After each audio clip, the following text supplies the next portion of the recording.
three questions. One with the World Series, one with the first pitch in Canada, and one with your post-baseball playing career. So I'll go with the 67 series. The 67 series is 47 years ago. And every athlete wants to be part of a team that wins it all.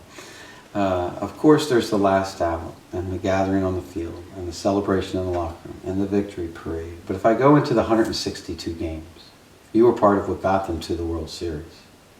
1967 had you facing against the Boston Red Sox. A guy won the Triple Crown. That's a heck of an edge. Longboard won the Cy Young. That not only were we facing this team, but literally the best players that season in the league were on this team. If I go back to your season in 67, a memory of during the season of being a part, an ingredient. It's so easy to go to the games of the World Series. But I know that if I push you, this game happened, and that's a game that you directly, were a part of winning or getting there. Do you got a memory of the 67 season? Well, I just know we won by about 9 or 10 games. I forget what it was exactly. The 2 years we won 67 and 8, it was, even though the lead was 9 or 10 games, it didn't seem that easy. And of course, 97 I won 9 games, and 67 I won 9 games, and 68 I won 9 games. So obviously, those 9 games were important. And probably in 67 was the best that I pitched overall. Even though it was a 9-7 season, my ERA was best that year, around 3 probably. So Augie Busch talked a player into not retiring in between those seasons. He agreed to come back for a season, and Augie said, "I'll give you a beer distributorship in Gainesville, Florida. We'll work out a deal. I really want you to come back." You had a mild-mannered teammate that just went about his job, but he's forever known as breaking Babe Ruth's record. An association, your impression of being around Roger Maris? Well, same thing. Great work habits, good guy, real quiet, treated everybody with respect, worked hard. You hardly knew he was even there except when he was out in right field or swinging the bat. So, yeah, it was awesome to play with somebody like that. I was fortunate not only to be around Gibson, but Carlton, McCarver, Cepeda, Lou Brock, Hall of Famers. Kurt Flood. I mean, we had a great team too, just like Boston. They were a great team, and it came down to Gibson and Lonborg, and Gibson won the battle that series. It truly deserved the accolades that he got. Before spending time with you today, your name has come up in my travels and different interviews. Your professional career started with a pitch in Canada, in Winnipeg. And when I was in Canada working on the first book, some people take great pride, when you're Canadian, just like an American takes great pride in their country, especially if you're a ball player and you're an intense ball player, that's your passion. Your name is known amongst people that never saw you pitch because you're the first. Jaster is from the western side of Canada, an MVP, very successful with the Twins. Fergie Jenkins is from the other side of Canada, St. Catharines, a Hall of Famer. Russell Martin is right in the middle. There's 3 well-known baseball names. They all know Jaster. And some of you may say, why do they? Why do they know some pitcher from the Cardinals? They started a new team and with the expansion draft. And it was going to be this team in Montreal, Canada, half French, half English-speaking town, an interesting balance. And they pick a guy with World Series experience in the expansion draft. When spring training breaks, you have a manager, and the manager's paid to make decisions. So the first game the Expos played was not in Canada, it was on the road. So you had a conversation with Gene Walk, the manager of the Expos. How did it go, and what went on in that conversation? Yeah, he basically said I had a great spring. I deserved to pitch opening day the way I pitched in the spring, but he wanted me to pitch in Canada the first day in Canada. So I said, okay, that's fine with me. So he gave me that option to pitch in Canada, and I accepted it. I wish the season would have gone better that year, but I had almost like a wart on my left pitching release finger that kept splitting all year long that year, and it never did really heal. I pitched good for the first month, and then that was about it that year. But then I end up in winter ball because I didn't pitch many innings. Then I get traded to Atlanta the next year. But the Montreal experience was a great experience. The city, the people were. This game that we're referring to could have been against any team in baseball. The Giants could have been against the Braves. Who was the team that you threw the first pitch against? It just so happened it's St. Louis. And I think Mock knew that too. You know, I wasn't really looking down the road that much. I'm just pitching the fourth day of the year. You're against your friends. And all of a sudden, all my friends are coming up there to bat. I think I threw a pitch close to McCarver, and he looks at me like, what the heck's going on here? So that I still remember that. We still talk about that. I saw Tim in Sarasota, you know, each summer we'd see each other down there because he lived there and I was working there with Baltimore. But it never was brought up because that's just part of it. Baseball. But at that time, he kind of gave me a pretty good scowl out there. So how did that game end up? I end up no decision. I'm winning the game, and we make about 4 or 5 errors in one inning, and I get, you know, they get a relief pitcher for me. But we end up coming back and winning the game. I get a no decision out of it. So The Expos won their first game. Right. You got the no decision.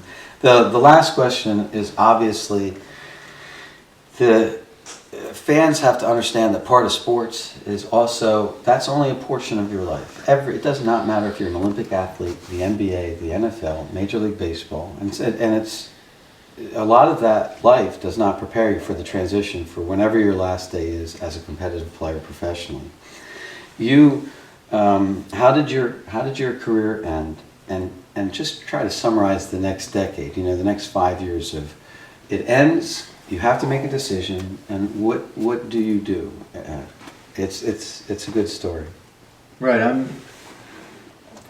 I'm not pitching as well from when I hurt my shoulder in the end of '68. So I didn't pitch well '68, '9, '70, early '70s, but I got chances in the big leagues 2 or 3 different times. So finally, I just reached a decision. I'm 31, and I'm going to go back to school and finish and try to coach. And that's what I did. I finished my degree at Georgia State. I applied for a master's program, and I get 2 offers, one from University of Wyoming and one from University of New Mexico. And I figured it's a little warmer in New Mexico, so I think I'm going to go there. So I finished my master's there. I go from there to teach high school in Colorado Springs 4 years, like 77 to 81. This is a kid that didn't go to college. Right. You ended up going to college. I ended up finishing and getting my, you know, Bachelor of Science and Master's degree. And I ended up coaching in college 81 through 85. And then I came back with the Braves 85 for 10 years. 95. I think that coincided with a little bit of success in Atlanta. If you were handling the kids in the organization, they also have to make steps the way baseball goes. I know that Leo Mazzone, or Leo Mazzoni, with Bobby Cox, right? He's the guy that's at the top, but somebody has to get them prepared. Did you have a couple of those guys when they were youngsters? Yeah, I had a whole bunch of them when they had success for most of those 10 years in Atlanta. So we had the Tom Glavines, the Steve Averys, the Turk Wendells, the Mark Wohlers, Hiawatha Wade, which came up, he wasn't as well known, but he had an arm problem. I had him in Sumter, South Carolina. He ended up in the big leagues. But yeah, mainly Glavine and Avery Wendell are the guys I had. And Glavine, if you spoke to him at that young age, he was really split, a teenager, between pro hockey and pro baseball. And obviously he picked baseball, but hockey's in his blood. Memories of, you were once a young kid that left high school, like Glavine. For the end of the interview, reflect on a Hall of Famer, because his first step was, yours was Simmons and Chance. You were a youngster. And that was an atmosphere. If you talk to Glavine, part of the answer is Jaster. What did you see with this young kid leaving home? Well, same thing. I mean, he had the competitiveness, competitiveness because of hockey. And he probably liked the contact in hockey like I like the contact in football. But when it comes down to baseball-wise, it's one-on-one, but it's in a different variety. You're just trying to get him out with the baseball. You know, he's swinging the bat. So I tried to give him the same advice when I grew up. You know, as far as I may have liked football better, but I knew my ability was probably more in baseball, and injury factor was better in baseball than football. So just tried to relay that to him.